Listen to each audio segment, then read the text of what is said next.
কি KKR এর ভক্তরা ভালো তো নাকি? জানো তোমার মনলা খারাপ, তাও আমি তোমার ঘরে জিজ্ঞাসা করু। আরে কাল রাইতে যেবেলাতে BCCI এই পোস্টটা করিয়া যে গৌতম গম্ভীর ফেলে এখন ফেলে ইন্ডিয়ার হেড কোচ, তখন থেকেই মোর মনটা কিন্তু কিন্তু করবো ধরিয়া। কি আর কম রে, এত বড় নিউজ একটা KKR ফ্যানের জন্য। কিছু কিছু চেঙ্গা মুখ কইল যে শাহরুখ খান নাকি বাক ফেলে এখন ব্যালেন্স চেক দিয়া কত টাকা বেলে ভরবা বেলে ভরে নিবা পারবে, তাও কেন এরকম চেঞ্জ করে দিলে রে?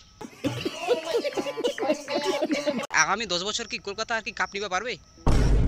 আর এই যে অফিসিয়াল পোস্ট করিয়া BCCI, ওরা আমি কমেন্টটা চেক করুন, ওরে বাপ এক একজন কমেন্ট করিয়া আমরা ডায়মন্ড হারায় ফেললাম, আমরা সোনা চিনতে পারলাম না, রূপকে চিনে রাখলাম, এই যে টাইপের কমেন্টলা। কি আর কহম, KKR ভক্তলার যে কি অবস্থা।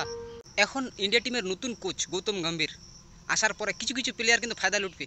জেলা জেলা প্লেয়ার বেঞ্চে বসেছিল, মানে জেলার নাম নাই, 15 জন 25 জন 30 জন ইন্ডিয়া টিম ঘোষিত করেছিল, ওলের ভিতরে যার নাম নাই ওই প্লেয়ার এখন কিছু টুইট করবে, welcome Gautam da, welcome Gautam sir is here, এরকম কিছু মেলা কিছু পোস্ট করবে। মানে অনেক স্বাগতম, অনেক কিছু পানি টানি খালনা নেই, ঠান্ডা ঠান্ডা খালনা নেই, এলা কিন্তু অনেক কিছু পুছবে। কিন্তু ওরা জানে না পানি কেন, ওরা যদি শরবত খেলা তাও উসমার জায়গা নিয়েছে ইন্ডিয়া টিম। তবে KKR এর ফ্যানলা কিছু একটা বয়কট করবা পারল হয়, ইন্ডিয়ান ক্রিকেট বয়কট বা KKR বয়কট, এরকম কিছু একটা হ্যাশট্যাগ তৈরি করবা পারল হয়। বাকি KKR এর ফ্যানরা তোরা রাস্তাঘাটে বেরান না রে, তোমাকে যাহাতে ডেঙ্গাবে।